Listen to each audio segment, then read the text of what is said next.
Welcome to Worldview, a podcast featuring teaching and conversations with Dr. Mike Lester that focus on helping faithful disciples develop a biblical worldview. Thanks for joining us, and here's your host, Mike Lester. Well, hello, everyone. Welcome back to another episode here with Worldview.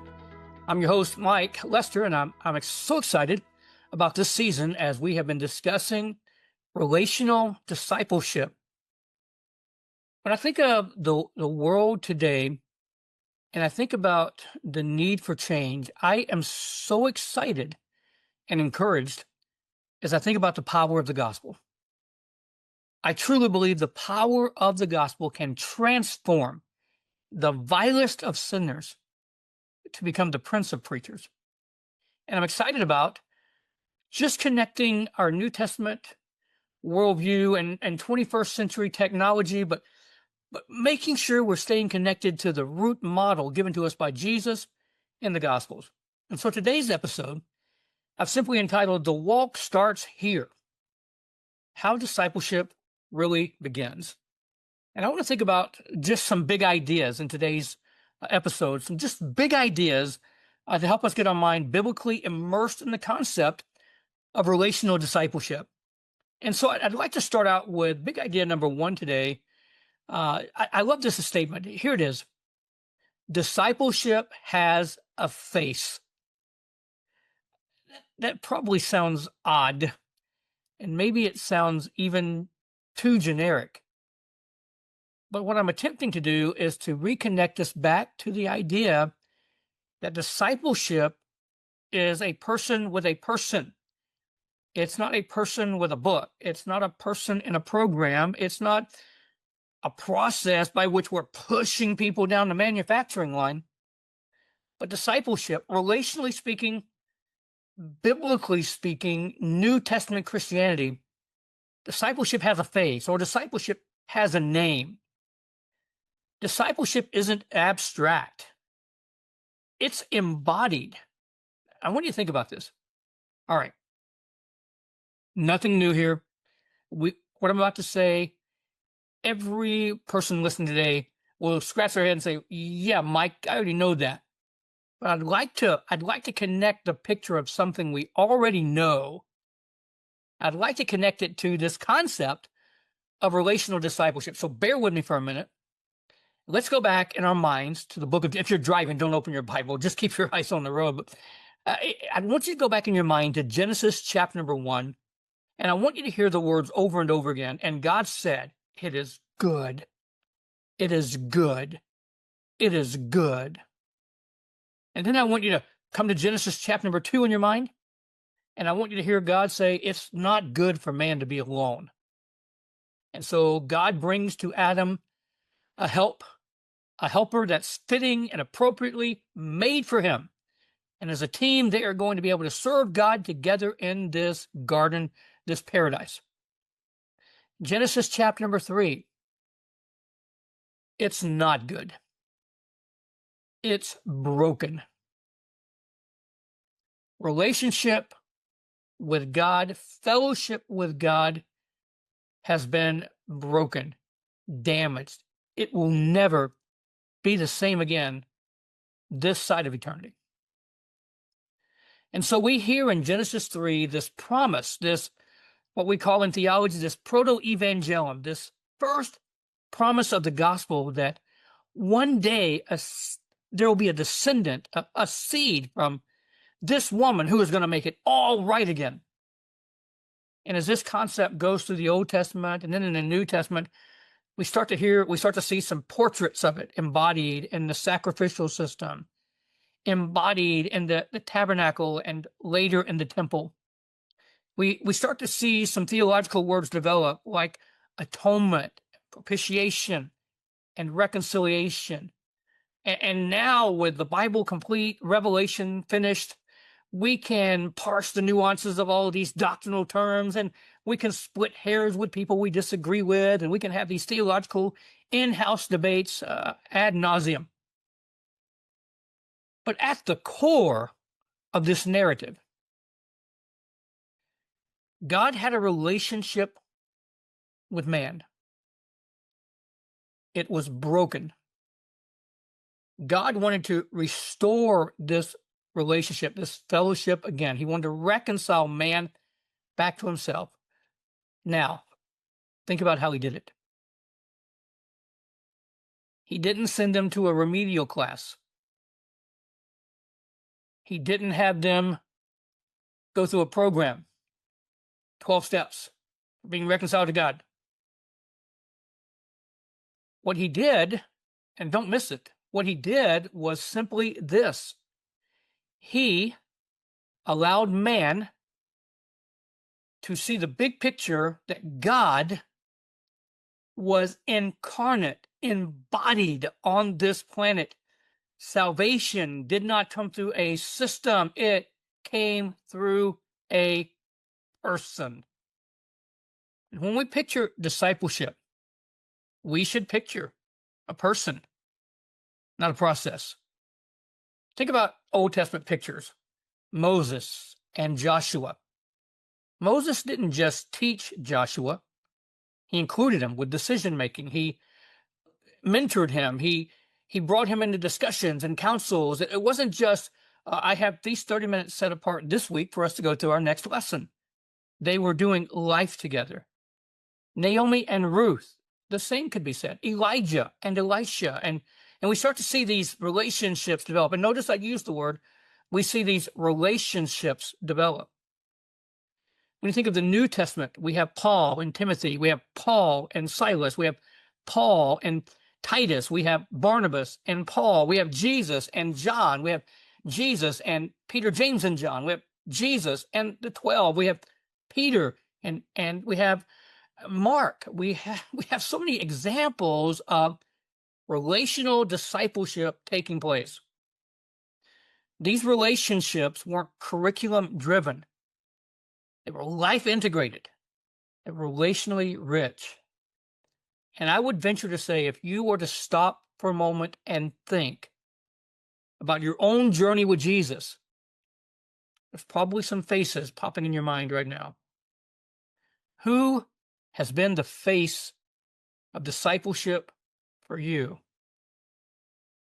And likewise, who are you the face of discipleship for? This is the concept I want us to understand. Discipleship has a face.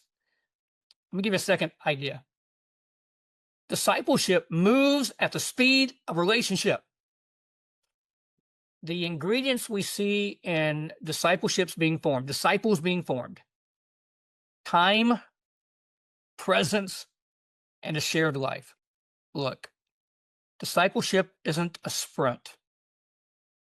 Discipleship isn't a syllabus. Discipleship is a long walk together. There's no instant discipleship. There's no microwavable disciples. There's no instant disciple program. Jesus spent years with, I mentioned this even in the last episode, Jesus spent years with his disciples.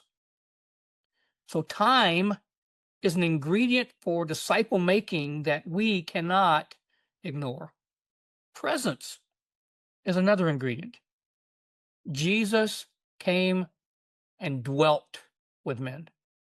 He showed up with them. He walked through life with them. Lazarus was dead. Jesus is there. Peter's mother-in-law is sick. Jesus is there. The nobleman's daughter dies. Jesus is there. He's present. He's sharing meals. He's inviting them to travel with him. He's there in their moments of conflict. He's there to teach them how to pray. He's there when they're fatigued and tired. He's there when they're laughing. In other words, Jesus was present for the real life moments. He shared it with them. It was relational. We've all heard this so many times that we can say it in our sleep. You can impress from a distance, but you impact up close. How close are we when we think about relational discipleship? Don't underestimate unstructured time. Those times when you just invite people into your rhythms. Hey, I've got a conference I'm attending. I'd love to take you with me. And you just have the 3-hour drive. Hey, would you like to play a round of golf with me this weekend? And you've got 18 holes together that you're walking or riding in a cart. Unstructured time where you're just sharing life with them. You're inviting them into your rhythms. They're seeing you on your commute or at your lunch or as you run your errands or as you have recreation. And I would also say that it's okay to be interruptible. Sometimes the best moments are the unplanned moments. And if you're a little bit like me, where you feel like we have to organize every bit of our time and we've got to be able to say, now, this hour I'm doing this, that sometimes we don't even leave margin for God to bring us the people we could minister to the most effectively. I'm all for getting things done. I'm all for being productive. But I never want to discount unstructured time or even interrupted time. We need to make room in our lives for people to walk with us, beside us. If my life is too full to be involved in the transformation process in the lives of others, it's too full. I'm too busy. And so relationships, discipleship moves at the speed of relationships. Let me give you a third thought. Big idea number 3. Discipleship begins with one. Listen, you don't need a group. You need a name. You don't need a program or process or curriculum. You need a person. We talk about Jesus choosing the 12, but he started with individuals, Peter and Andrew. So how do we know who to invest in? Look, I don't have 1,000% batting average on everybody I've tried to mentor, disciple, or lead into a relationship with Jesus. I can't say that every single one of them have followed along beside me and they're serving Jesus today. I don't have that batting average. I don't know that anybody does. But I'm not going to let the disappointments paralyze me from being obedient to the Great Commission. I want to step up to the plate again, and I want to find people that I can invest in. For me, these are the 3 characteristics, I guess, I look for. Maybe you'll add more to these. Maybe these are too many. I don't know. It's not like there's a written formula in the Bible. But for me, these are my guidelines, my guide rails. I first think about the idea of availability. Who's showing up? Who's asking questions? Who's wanting to get into my space? I ask these kind of questions. I'm curious in the standpoint of who's available. And then I want to know who's faithful. Not perfect, just willing to grow. Who's that person? Who's faithful? And then who's teachable? Who's open to input without being defensive? Who asks me for feedback and asks me for counsel, and who asks me for ways to do things better? Who says, hey, what do you think about this? I'm making this decision. Who's teachable? Who's available? Who's faithful? Let me do some practical first steps. Pray for God to show you someone who's already in your reach. They're there. We're not asking God to give us opportunities. We're asking him to show us the opportunities that are right in front of us that we're missing. Look at the people. Notice the ones who are lingering after the groups. Notice the ones who are asking intentional questions. Notice the ones who are spiritually hungry. Then initiate an invite to them.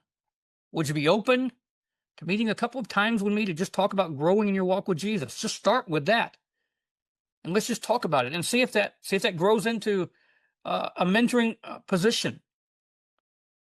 If you wait for the perfect time, if you wait for the perfect person, you will be waiting till Jesus comes. Start with one. So who's the person that you can intentionally start walking with in a mentoring, discipling, friendship relationship where iron is sharpening iron? Discipleship doesn't start with a strategy. It starts with a step, a face, a name. It starts with 2 people walking together, doing life together, investing in each other. Someone today needs you to give time and presence and to share your life with them. There are people that are spiritually hungry today, that with a little nurture and a little attention and some just intentionality on our part as Christian leaders, we can make a difference for the kingdom of Christ. So these thoughts, they convict me. I hope they challenge you as well. We're talking about relational discipleship in this season of Worldview. In today's podcast, biblical portraits of discipling and mentoring being shared, and reminding us with this thought: the walk starts here. Discipleship has a face. Whose face comes to your mind, of who's invested in you, and whose life are you the face of? And let's remember that we move at the speed of relationships. And then let's remember, discipleship begins with one. Until the next episode, I hope you have a blessed day, reminding us that truth matters, and let's share that truth with others. God bless you. Thanks again for joining us for this episode of Worldview with Dr. Mike Lester. You can connect with Mike at jmichaellester.com, where you'll also find more discipleship resources. Mike also serves as the president of Veritas Baptist College, an online university dedicated to training ministry leaders virtually so that they can stay where God has called them. Learn more about Veritas at vbc.edu. This podcast is hosted by Dr. Mike Lester and produced by Luke Clayton and the team at increasecreative.co. We hope this episode has helped you grow in your journey of being a faithful disciple of Jesus. And we look forward to having you join us again right here on Worldview.